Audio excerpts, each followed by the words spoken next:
Stephen Miller has long been considered one of the most grotesque and purposefully cruel members of the former Trump administration.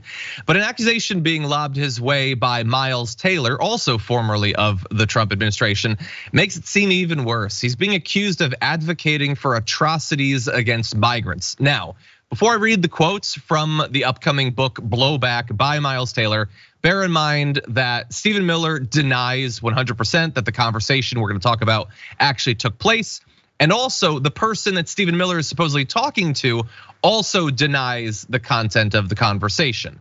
That said, we are going to evaluate what we think. Here's the claim being made by Miles Taylor. So Stephen Miller says to this individual, "Admiral, the military has aerial drones, correct?" To which the admiral says yes. He says, "Are some of those drones equipped with missiles, correct?" Sure, the admiral says, clearly wondering where the line of questioning was going. Stephen Miller continues, "And when a boat full of migrants is in international waters, they aren't protected by the US Constitution, right?" The admiral says, "Technically no, but I'm not sure what you're getting at." Stephen Miller says, "Tell me why then can't we use a Predator drone to obliterate that boat?" The admiral looks nonplussed. "Because, Stephen, it would be against international law." Miller apparently goes on to say, "The United States launches airstrikes on terrorists in disputed areas all the time, particularly pirates commandeering ships. So what's the difference?" And the admiral says that obviously there's a difference between attacking terrorists and attacking innocent migrants on a boat. I don't know if that was able to convince Stephen Miller, but thankfully, at least as far as we know, they did not conduct a mission of this type.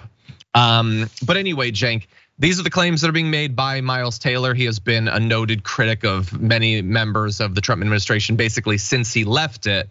As I said, they both denied that this conversation took place, but what do you make of it? So look, significant grain of salt on this one, because the admiral in question says, "I just don't remember that conversation." And the admiral in this case was appointed by Obama. And eventually left the Trump administration and voted for Biden. So he's a credible source, and the credible source is saying, "I was there and I just don't remember this conversation happening." So significant grain of salt. Okay, now having said that, look at the context. So why would anybody be surprised by this? Trump suggested that we build a wall and a moat filled with snakes and alligators, and that the fence be electric, so anyone who touched it would be executed. And I mean, he doesn't get the snakes move, so they wouldn't just stay there. But anyways, among the different dumb ideas that he had, so murdering immigrants was a thing that was actually discussed in the administration in other instances. So like if it was discussed in this instance, it would be Tuesday. It wouldn't be that remarkable. Right, and if any of you remember, the favorite book of Steve Bannon and a lot of the right wing is The Camp of the Saints, and that's where there's an immigrant boat coming in filled with immigrants from India, in that case to Europe, and the hero of the book murders everyone on the boat, and so this is kind of a crazy radical right wing idea that they've had for a long time. Yeah, 100%. We know they had talked about using live ammunition on migrants at the border rather than just trying to, like ward them off with smoke and things like that. This fits in. Now, that doesn't mean that it's true. It could mean that that's why, if Miles Taylor is lying about this, fabricating it, you would presumably fabricate something that's believable. So we can't just trust something because it's believable. That said, I like the context you added about the admiral. I would also say though, why would Miles Taylor name a specific admiral if he is just making it up? Presumably the admiral will be asked, the admiral will not play ball. So if he is making it up, it would be making it up with the expectation that the admiral is gonna deny it, but it wouldn't matter anyway. They would still sell books, maybe, that's possible.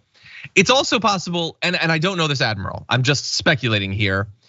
If he had this conversation, and he's saying he doesn't remember it, but let's say he does remember it. If he was asked about the possibility of blowing a migrant boat out of the water, and if he didn't go public with it for whatever reason, fears of being dismissed from his position or whatever, would you want to be outed as having kept that quiet years later? Would you want people to believe that you effectively covered for a guy advocating for a mass murder? I don't know. This is just speculation. I don't know any of these people. And Miles Taylor, I don't know how credible we would consider him at this point. He was in the Trump administration, but lots of liars were in the Trump administration, so who knows? But anyway, there's a lot of considerations in trying to evaluate whether this is true, I think. Any final thoughts? Last quick thought here is, look, everybody's got a different standard for what is credible enough. So 1 witness, 2 witnesses, 4 witnesses. For example, in Islam, you can't convict anyone unless you have 4 witnesses, which is near impossible, right? But that's a standard. And in journalism, you're supposed to have 2 sources to make sure that you got the story right. So in this case, you have 1 witness, that's Miles Taylor. You don't have another one. So you make of that what you will, right? Just understand that context, and it might be right, it might be wrong. 2 witnesses would be way better than 1 witness, but that is what he's saying. And he said a lot of terrible things about the Trump administration already. I don't think that this one, necessarily would have sold quote unquote more books. I mean, he was anonymous, the guy who threw Trump under the bus the first time around. So yeah, I get it. Yeah. I think that his motivation to make this up is unlikely, right? And I get the admiral's motivation for not remembering it, but we just don't know. It's 1 witness. Yeah, I'm gonna add 1 extra layer. It seems to a regular person, the idea that if he doesn't remember this conversation, how could it possibly have taken place? It's such a bizarre, insane conversation that if you or I had this conversation, it would stand out. But as you pointed out, maybe it was just Tuesday. For all we know, this sort of stuff was discussed constantly. Maybe it is difficult to remember all the instances of one of these insane monsters advocating for atrocities. So maybe a point in defense of the admiral.